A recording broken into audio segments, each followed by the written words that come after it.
This is Q-Tip. Q-Tip once said something that changed my view of music, and it might change yours too. You can find the abstract, listening to hip-hop. My pops used to say it reminded him of bebop. I said, well, daddy, don't you know that things go in cycles? Q-Tip pointed out something I never noticed before. Music works in cycles. And as soon as I heard this, I started seeing it everywhere. Pop music went through the recent cycle of 80s influence.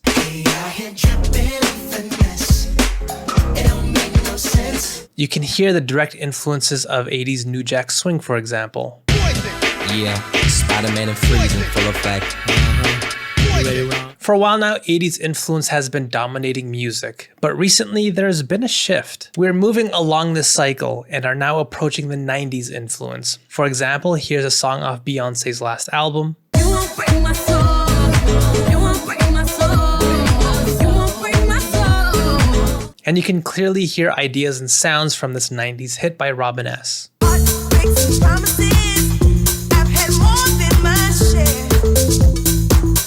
Now, what does this mean for hip hop? How is this 90s cycle going to influence what rap is going to sound like in the coming years? We've already seen 90s boom bap influence current artists like Griselda, but there's something far more interesting happening, and it's something that you probably didn't expect. Back in the 90s when hip hop started to grow in popularity, it did so alongside another genre, grunge. This genre was known for its raw, unpolished, and distorted sound. And here's the cool part. When you listen to a lot of underground hip hop right now, you can hear this grunge sound bleed into rap with artists like Paris, Texas, I see why you are stressed because you're no contest. Slow Tie,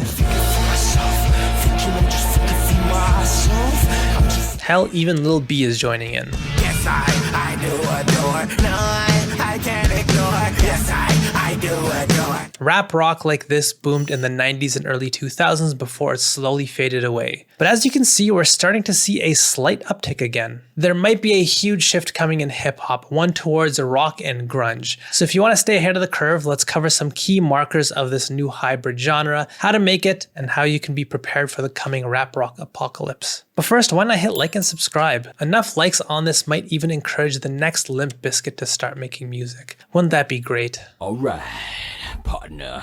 Anyways, let's first talk about BPMs. Many of these songs are far faster than anything we've heard in hip hop. Most hip hop sits between 60 and 100 BPM single time, but the beat that I'm going to be making will be closer to 170 BPM. That is fast.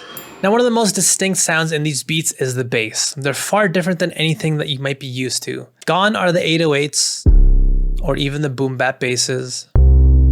For this new genre, bass guitars are going to be your go-to, but not just any bass guitar. Bass guitars like this are a good starting point, but to really bring out that grunge sound, you're going to need a distorted bass like this. Whether it's through a preset or your own distortion tool is up to you. Now let's talk about how to program your bass. Again, you might be used to building patterns like this.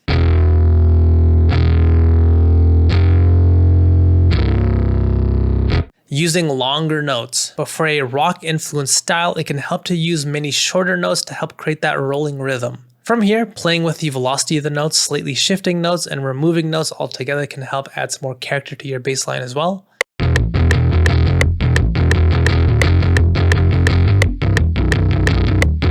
Now the next distinct piece to these beats are the drums. These beats have a fast rhythm, so using drums like this,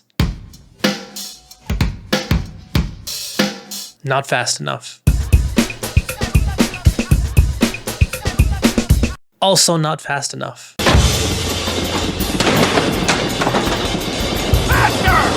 Alright, so here's what I'm going to do. I'm going to take a typical drum break, one that you may even have laying around on your computer, and I'll squeeze it so it plays in half the amount of space. So if you're in need of a fast drum break, this is a technique that you can use. Next up, we need to add the grunge special effect to these drums. We need some distortion. With most hip hop beats, drums are typically more forward and dominant in the beat, but with how much is going on in these types of songs, you will need to treat your drums a bit differently sometimes. It can help to cut out certain frequencies and avoid heavy layering. That way the drums are not going to be as forward, helping the beat not sound as full and overcrowded.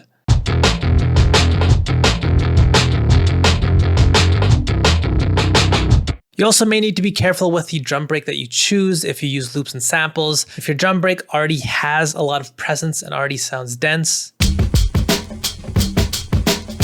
the addition of distortion and a faster BPM may crowd the beat way too much. Yeah, that's awful. So back to the original drum break.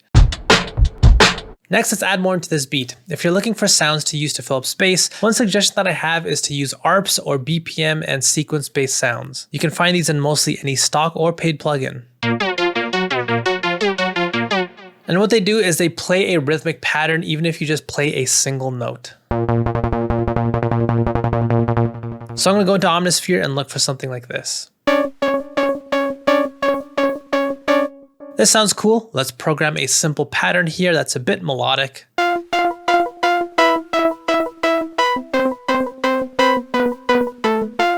So you can hear the notes are jumping up and down with their own rhythm. That's the great part about these sounds. But this is missing one thing. Let's bring in our old friend, distortion.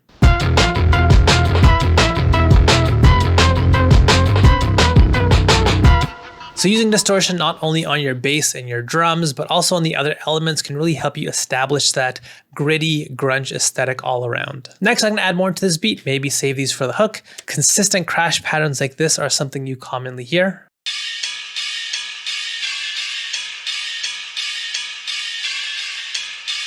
I'll add a floaty synth behind it.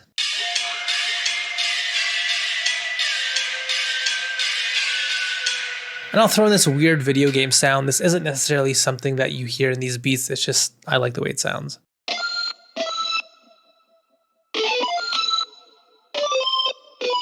So here's what we get when we add in all these components to really pick up the energy of this beat.